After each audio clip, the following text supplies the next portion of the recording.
चतुर्थ स्कंद में विदुर महाराज जी ने मैत्रेय जी से प्रश्न किए। चौथे स्कंद में 4 प्रकरणों की कथा है। 4 प्रकरणों में धर्म, अर्थ, काम और मोक्ष। धर्म प्रकरण में शिव, सती और दक्ष की कथा 7 अध्यायों में है। अर्थ प्रकरण में परम भागवत ध्रुव जी की कथा है 5 अध्यायों में। फिर काम प्रकरण में 11 अध्याय हैं, जिसमें पृथु भगवान के अवतार की कथा, बेन आदि का चरित है। और मोक्ष प्रकरण के 8 अध्याय हैं, जिनमें प्राचीन वर्षि की कथा, नारद महाराज जी के द्वारा दिए गए रुद्र गीता का उपदेश है। तब विदुर जी ने प्रश्न किया, हमने सुना है कि संसार में सबसे प्यारा जामाता जवाई होता है। हम पहाड़ में कोने नहीं चेले में जवे प्यार कोनी नहीं करना। उसके अनेक कारण है। पुराने लोग बड़े समझदार होते थे। बिटिया को तो खूब लाड़ लड़ाया, जवाई को लाड़ लड़ाएंगे तो बिटिया को आनंद होगा गृहस्थ जीवन में। तो आखिर में ऐसा क्या हुआ? सबसे लाड़ला जवाई शिव और ससुर का ही मस्तक कटवा दिया महाराज। शिव जैसे शांत देवता और दक्ष, जिसको अपनी बिटिया से बड़ा प्रेम था, जो अपनी बिटिया का मुख देखे बिना कोई कार्य नहीं करता था, आखिर में उसका अपमान क्यों किया? तब 7 अध्यायों में मैत्रेय जी ने कथा सुनाई। शिव पुराण के सती खंड में 30-40 अध्यायों में कथा है 2 दिन की। अब मैं आपको थोड़ा सूत्रात्मक विधि से कथा को सुनाता हूं। कस्तम चराचर गुरुम निर्वैरम शांत विग्रहम आत्मारामम कथम द्वेष्टि जगतो दैवतम महत। जो जगत पिता है और परम शांत है, वो क्यों अशांत हुए? क्यों उनको क्रोध आया? संसार में कभी कभी ऐसा भी व्यवहार देखने को मिलता है। भोले बाबा कर्पूर गौरम करुणावतारम, जिनकी दृष्टि में करुणा ही करुणा बरसती है, और उनकी दृष्टि में इतना क्रोध कि ससुर जी का मस्तक ही काट दिया। कहते हैं जब दक्ष ने अधिकार पाया, प्रजापति बन गया, बहुत बड़ा मिनिस्टर बन गया। ब्रह्मलोक में भी एक जो है कैबिनेट है, और वहां भी बड़े बड़े मंत्री हैं। दक्ष को भी वहां का कैबिनेट मंत्री बना दिया, प्रजापति बना दिया।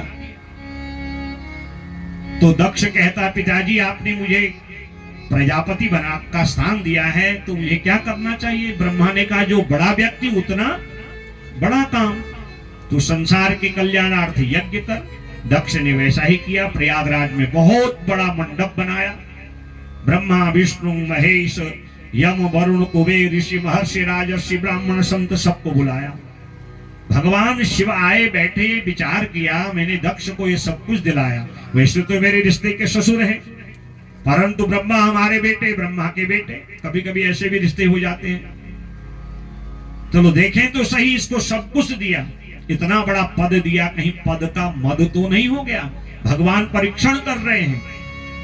दक्ष आए, सब खड़े हुए, भोलेनाथ खड़े नहीं हुए। महाराज दक्ष का क्रोध 7वें आसमान पर, और क्या नहीं बोलता महाराज, मैंने कितने लाड़ दुलाड़ प्यार से पाली अपनी बिटिया, ऐसे शिव को दी जो भूत प्रेत के साथ रहता है, डमरू त्रिशूल धारण करता है, शमशान की भस्म लगाता है। अरे मैं नारद जी के कहने पे आ गया था, अपने छोटे भाई के कहने पर, और देखो ये भरी सभा में सब मेरा सम्मान करते हैं, और ये मेरे सम्मान के लिए खड़ा भी नहीं होता। आया क्रोध भगवान को, जो मनाया सो बोलने लगा। तो भगवान तो कुछ बोले नहीं। जिन गणों के साथ आए थे, कहा चलो जिस स्थान में सम्मान नहीं उस स्थान में रह के कोई फायदा नहीं, ज्यादा विवाद भी नहीं करना चाहिए। पर नंदीश्वर कहाँ रुकने वाले महाराज? कहा दक्ष, जिस मुख से तू भगवान की निंदा कर रहा है, अपमान कर रहा है, जा तेरा ये मुख ही गिर जावे। भगवान कहते, कहाँ कीचड़ में पत्थर डालते हो महाराज? भगवान लौट के आ गए। दक्ष ने विशाल यज्ञ का आयोजन किया, सबको निमंत्रण दिया, सती शिव को नहीं दिया। आकाश मंडल में विमान जा रहे हैं और पिता के घर में मांगलिक कार्य हो और बिटिया न जावे तो कार्य पूरा होगा? नहीं होगा। हमारे पहाड़ में तो कोई चेल बेट नहीं आए तो काम अधूरा जाए। बूढ़ी बूढ़ी माता भी जो है मायके की याद में रोने लगती है, क्योंकि उनको बचपन याद आता है, बचपन की सखियां, वो बचपन के खेल, वो माता पिता, वो भाव विभोर हो जाती है। और सती जैसी बिटिया हो जिसका पिता उससे इतना प्रेम करता हो। देखो भगवान का इतना अपमान हुआ और भगवान की उदारता देखिए, भगवान ने सती से एक शब्द नहीं कहा, यही गृहस्थ है, और तभी गृहस्थ में प्रेम बढ़ता है। आज तो जवाइयों को कितना दहेज दो, कुछ भी दे दो, सारा मकान दान दे दो, उसके सारी प्रॉपर्टी दे दो महाराज, और सास ससुर का, ससुरालियों का पीछा नहीं छोड़ता है महाराज। और यहां भगवान का इतना अपमान हुआ, भगवान ने सती से एक भी शब्द नहीं कहा कि तेरे पिता ने मेरा इतना अपमान किया। और सती आकाश मंडल में अपनी बहनों को विमान में बैठते हुए अपने पति के साथ, चंद्रमा 27 नक्षत्र जो है ना, ये चंद्रमा की पत्नियां हैं, दक्ष की कन्याएं हैं 60, उनमें 27 चंद्रमा को, 10 धर्म को, 13 कश्यप को, 4 कृशाश्वंगिरा, तारक्ष गरुड़, 10 धर्म को ऐसे भी आई है, 1 शिव को भी आई है। ये सब जाती हैं और कहती हैं कि आज पिता के घर में बहुत उत्सव है, सब बहनें मिलेंगी वर्षों के बाद। अब आज की थोड़ी व्यवस्था है महाराज, मायके ससुराल में क्या खिचड़ी पक रही है सारा ये पता चल जाता है। तब की बात थी, कहीं वर्षों में कहीं मायका आना जाना होता था, जो बूढ़ी बूढ़ी सयानी माताएं होंगी जिनका मायका दूर होगा, कहीं वर्षों में कभी जाना होता होगा महाराज। सब जो है आज आनंदित हो रही है, सती एक टक देख रही है, ये तो मेरे पिता के घर की बात कर रही है ना। बाबा के पास गई, मन मन में अब सती कोई साधारण देवी तो है नहीं, वो तो साक्षात जगदम्बा है, वो सब जानती है। फिर भी व्यवहारिक रूप में भगवान से निवेदन करती है। और सती मां ने जब सब जान लिया ना, तो वो क्या कहती है, मेरे पिता के घर में उत्सव है नहीं कहती है, क्योंकि अगर मेरे पिता होते मुझे बुलाते, अर्थात अब मेरे पिता रहे नहीं, तो क्या कहा, प्रजापतेस्ते स्वसुरस्य साम्प्रतम् निर्यापितो यज्ञ महोत्सवः किल वयं च तत्राभिशरामवामते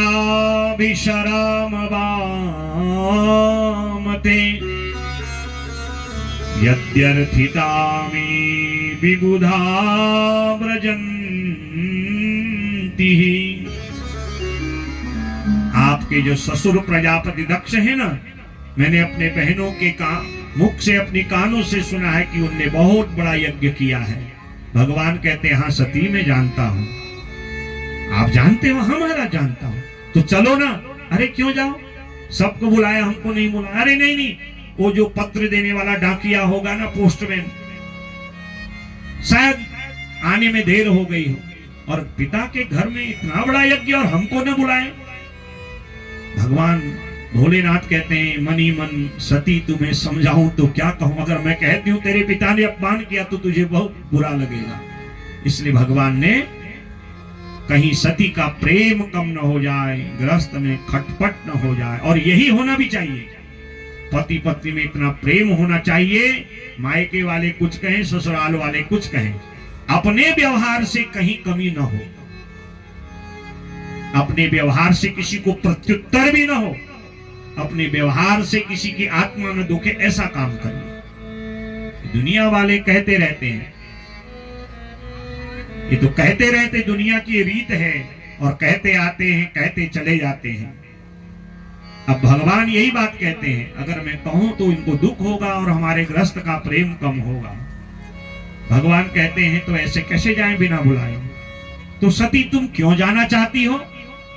तो सती माता ने बहुत बढ़िया, एक सरल, जैसी देवियों का, सबका माताओं का मन होता है, वही भाव से कहा, तस्मिन् भगिन्यो मम भरत विश्वकैर ध्रुवं गमिष्यन्ति सुहृद्दिक्षवः अहं च तस्मिन् भवताभिकामये सहोपनीतं परिबर्हमर्हितुम्। वहां मेरी बहनें आएंगी, सहेलियां आएंगी, मेरे इष्ट मित्र बंधु बांधव बचपन जिनके साथ बीता है, दिदिक्षवः, उनको इन आंखों से देखूंगी, कितना आनंद होगा। माता से मिलूंगी, सहेलियों से मिलूंगी, बहनों से मिलूंगी। और यही तो कामना होती है देवियों की, एक बहाना होता है मायका जाने का। भगवान कहते हैं तुम कुछ भी कहो पर तुम्हारी इच्छा वहां पूरी होने वाली। अब माताएं जब हट करती हैं तो बड़े बड़े महाराज समर्पण करने लगते हैं। भगवान ने कहा ठीक है, हम तो नहीं जाएंगे। 10, 20, 50 अपने गणों को सती की रक्षा के लिए भेजा। सती आ रही है, दक्ष ने सबको सावधान किया, सावधान। मैंने न सती को बुलाया न शिव को, इनसे जो मतलब रखेगा वो मेरा विरोधी होगा। दधीच आदि महात्माओं ने वहां दक्ष का विरोध किया है। देख, इस यज्ञ में शिव नहीं है तो यज्ञ अधूरा माना जाएगा। दक्ष अहंकार भाव में देखो, प्रभुता पाहि काहू मद नाई, थोड़ा मिला नहीं, अहंकार हो गया। कहता है जिसको रहना रहे, जिसको जाना है। बताओ, ये भी कोई सिस्टम है? यज्ञ किसके लिए होता है? अपने इष्ट मित्र बंधु बांधवों के लिए, ब्राह्मणों के लिए, संतों के लिए। और ब्राह्मण आए, उन पर प्रश्न चिन्ह लगा दिया। महात्मा आया, उस पर प्रश्न चिन्ह लगा दिया। इष्ट मित्र बंधु बांधव आए, उन पर प्रश्न चिन्ह लगा दिया। महाराज इतने आगे, शाम को खाने पीने की व्यवस्था क्या होगी, कैसे सोने? अरे यज्ञ कराया है, यज्ञ में वृद्धि होनी चाहिए। आप प्रातः काल पुण्यावाचन में कहते हो ना, भो ब्राह्मणा मम गृहे वृद्धिम भवन्तो ब्रुवन्तु। अरे वृद्धि कैसे होगी? अन्न से, धन से, इष्ट मित्र बंधु बांधवों के आने से, संत ब्राह्मणों के आने से। यज्ञो वही भगवान विष्णु, भगवान विष्णु सबके अंतरात्मा में है। जितने अधिक आएंगे, जितने अधिक प्रसाद लेंगे, जितने अधिक आपके द्वारा आयोजित इस कथा को सुनेंगे, आपके उतने पुण्य बढ़ेंगे। और पुण्य बढ़ाने के लिए कथा है। और अब हिसाब किताब लगाने लगे महाराज। 100 का सोचा था, यहाँ तो 500 खर्च हो रहा है, 500 का सोचा था 1000 खर्च हो रहा है, तो भैया यज्ञ किया क्यों? और ऐसा संशयात्मक यज्ञ गड़बड़ होता है। ऐसा ही संशय दक्ष के पास क्या था, क्या नहीं था महाराज? थोड़ी नम्रता की कमी थी। सब कुछ था, अहंकार ने सब।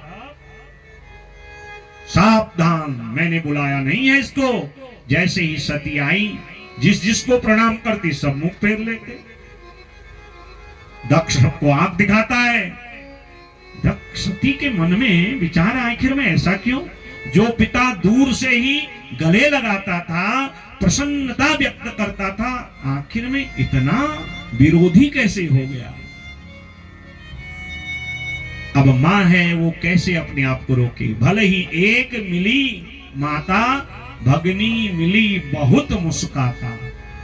बहनें भी मिलना चाहती है, दक्ष आंख दिखाता है, वो थोड़ा दिखावी नाटक कर रही हंसने का कि तू आ गई, तूने अच्छा किया। पर दक्ष की पत्नी ने चिंता नहीं की। मेरी लाडली आई है, और उसको अपने गले से लगाया। बेटा तू आ गई, तूने बहुत बढ़िया किया।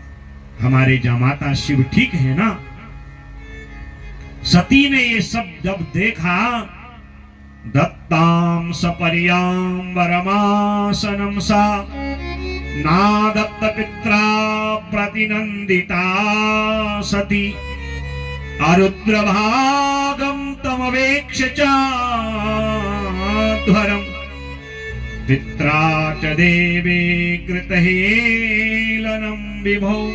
अरुद्रभागम, सबका आसन है, सबका वरण है, शिव का नहीं है। अरुद्रभागम तमवेक्ष्य चाध्वरम्, अध्वरम यज्ञ, यज्ञ के बीच में सबका स्थान, आसन, वरण देखा, शिव का नहीं देखा। तब समझी, ओ भोलेनाथ मुझे मना क्यों कर रहे थे?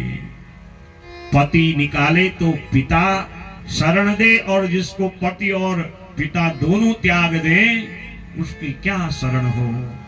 सती को आया क्रोध, दक्षिणाग्नि जिस कुंड में जल रही है उसके किनारे कुशा का आसन लगाया। बहुत पश्चाताप हुआ, दोनों आंखों से अश्रु बहाने लगी। भोलेनाथ, मैंने तुम्हारा अपमान किया, तुम्हारी बात को नहीं माना, अब तो मिलना कठिन है। आपकी बात को मैंने नहीं समझा, पर आज अपने प्राणों का त्याग करती हूं, संकल्प लेती हूं जब अगला जन्म हो आपकी मनसा वाचा कर्मणा सेवा करूंगी। अस कही जोग अगनी तनु जारा, अस कही जोग अगनी तनु जारा। भाए हूँ सकल मख हाहाकारा, भय हूँ सकल मख आहाकारा।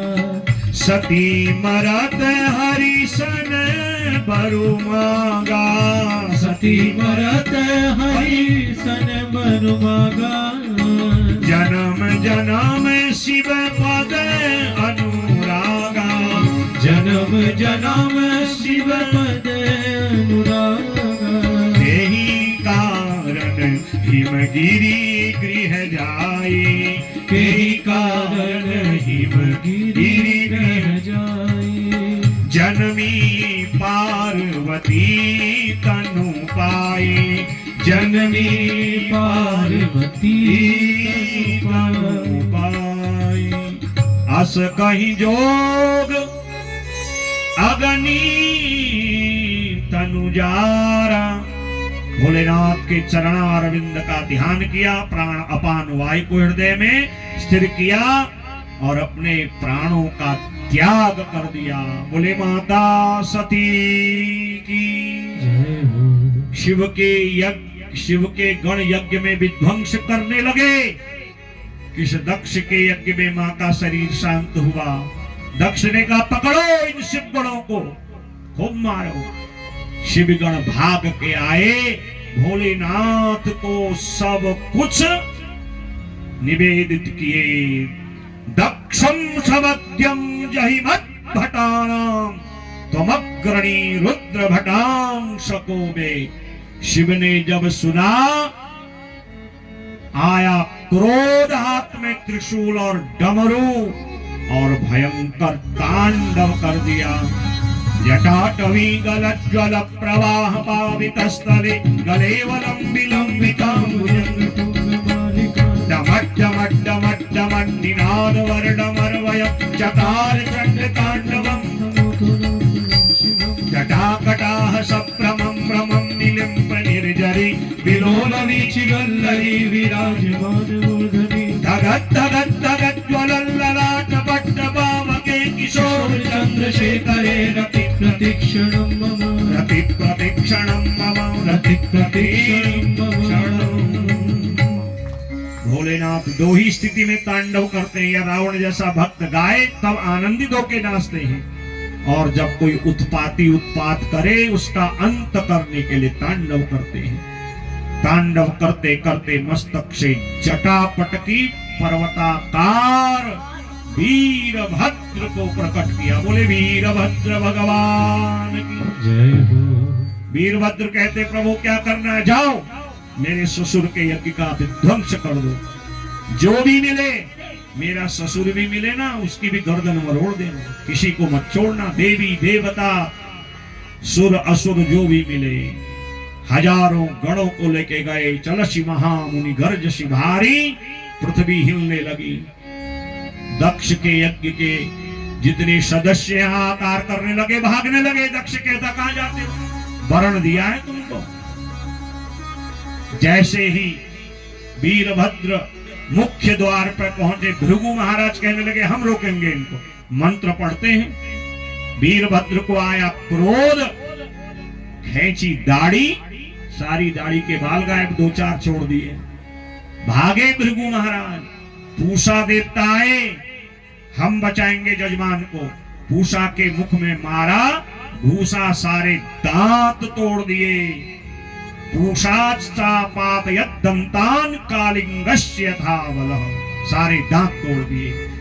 भगस्य नेत्रे भगवान पातितस्य रुषा भुवि। भग देवताए, हम बचाएंगे जजमान को। भग के नेत्रों में उंगली डाली, उसकी आंख फोड़ दिए और पकड़ा दक्ष को। यजमान पशु कश्यो काया तेरा हरच्छिरः, जैसे मूली को पत्ते से अलग करते हैं ना, पकड़ा दक्ष की गर्दन, मरोड़ा और सर को पकड़ के यज्ञ कुंड में स्वाहा। धड़ जमीन में हाहाकार हो गया। अधूरा यज्ञ न जजमान के लिए हितकारी, न संसार के लिए। सारे देवता कहने लगे अधूरा यज्ञ पूरा कौन करेगा? कहा जिनके कारण हुआ, उनकी शरण में जाओ, उनको मनाओ। और भोलेनाथ जल्दी मान जाते। आशुतोष तुम अवधर रानी, आरत हरहु दीनु जनु जानी।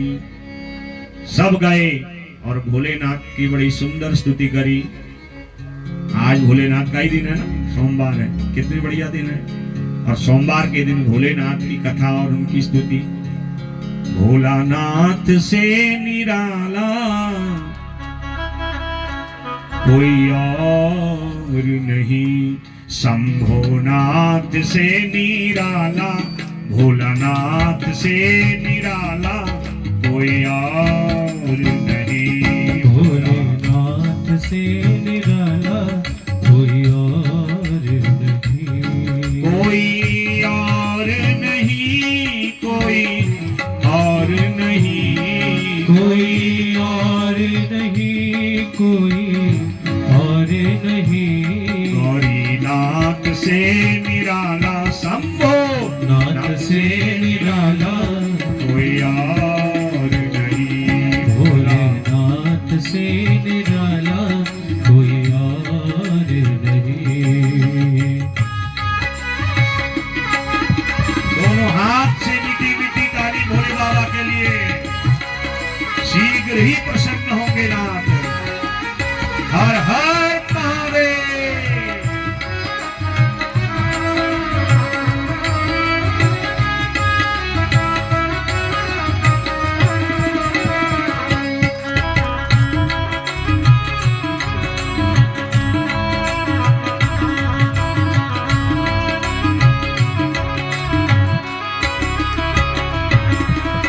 उनका डमरू डम डम बोले, अगम निगम के भेद खोले। उनका डमरू डम डम बोले, अगम निगम के भेद खोले। अगम निगम के भेद खोले, अगम निगम के भेद खोले। उनका डमरू डम डम बोले, अगम निगम के भेद खोले। अगम निगम के भेद खोले। ऐसा डमरू बजाने वाला कोई नहीं, हो ऐसा डमरू बजाने वाला और नहीं। भोलानाथ से निराला, गौरी नाथ से निराला कोई और नहीं। शंभो नाथ से निराला कोई और नहीं। हर हर महादेव।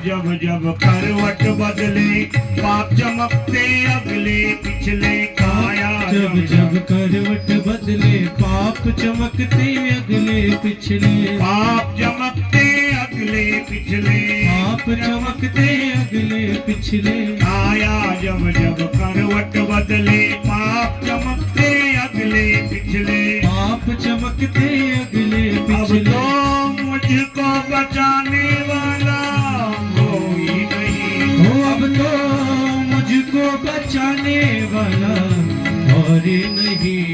भोलानाथ से निराला, शंभो नाथ से निराला कोई और नहीं।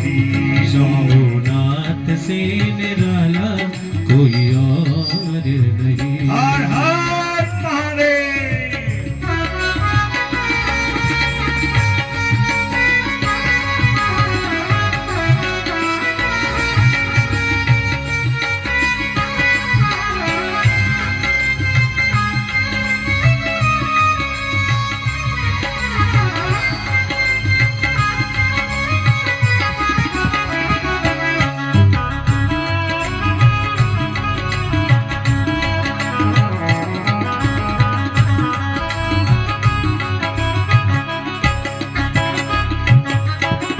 तुम हो भोले अंतर्यामी, क्यों बिसराया मुझको स्वामी। क्यों बिसराया मुझको स्वामी, क्यों बिसराया मुझको स्वामी। तुम हो भोले अंतर्यामी, क्यों बिसराया मुझको स्वामी। क्यों बिसराया मुझको स्वामी, क्यों बिसराया मुझको स्वामी। ऐसा भक्तों का रखवाला भोला, भक्तों का रखवाला कोई और नहीं। हो ऐसा भक्तों का रखवाला कोई और नहीं। भोला नाथ से निराला, शंभो नाथ से निराला कोई और नहीं। ओ भोलेनाथ से निराला कोई और नहीं।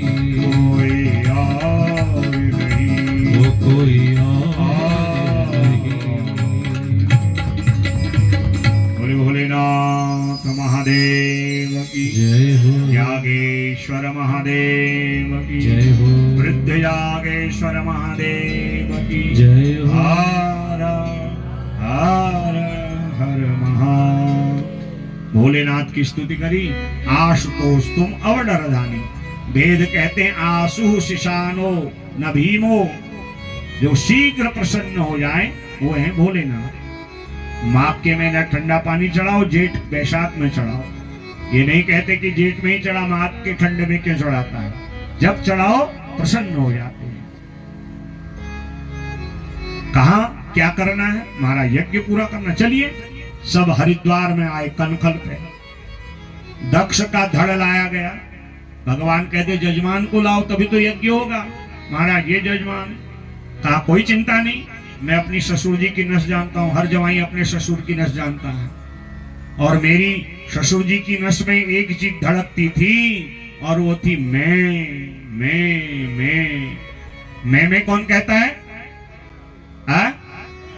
जोर से बोलो। मैं कौन बोलता है? और इसीलिए पहले उसकी मैं नहीं बोलना चाहिए, फिर भी मैं बोलते हो। ये सब कथा के द्वारा हमने जीवन में कितना बदलाव लाए, कथा को सुन के जीवन में कितना परिवर्तन किया, तब वो कथा है। और परिवर्तन नहीं करोगे दक्ष की तरह दुर्गति होगी। बकरे का मस्तक काट के दक्ष के धड़ पे लगाया। भगवान महादेव हैं, देवादिदेव हैं, महामृत्युंजय हैं, कर्तुम अकर्तुम अन्यथा कर्तुम शक्तः, असंभव को संभव कर देते हैं। और दक्ष को पुनर्जीवन दे दिया। बोले भक्तवत्सल भगवान की। सब भगवान की स्तुति करते हैं। यज्ञ की पूर्णाहुति हुई, सब देवता कहते हैं आज से जो भी यज्ञ में पूर्णाहुति होगी वो आपके नाम से होगी। जो कमी रह जाए पूर्णाहुति से पूरी हो जाए, क्योंकि आपने इस अधूरे यज्ञ को पूर्ण किया। सब ने स्तुति करी। और दक्ष जब स्तुति करते हैं ना तो सब लोग हंसने लगते हैं और बाबा को भी हंसी आ जाती है। क्यों? अब दक्ष बकरा है, बकरा कैसे बोलेगा? बम बम करके बोल रहा है। तो इसीलिए तब से निर्णय ये हो गया कि शिव पूजा में आपको कुछ आए ना आए, खाली बम बम भी कह दो, बम बम महादेव प्रसन्न हो जाते। बोले भक्त वत्सल भगवान की। और यही सती फिर अगले जन्म में पार्वती बनी, तब करके भोलेनाथ के साथ इनका ब्याह हुआ है। बोले पार्वती पति भगवान की। कथा बहुत विस्तार से है, पर भागवत के प्रसंग ही इतने दिव्य है कि फिर कथा भी आगे बढ़ानी पड़ती है।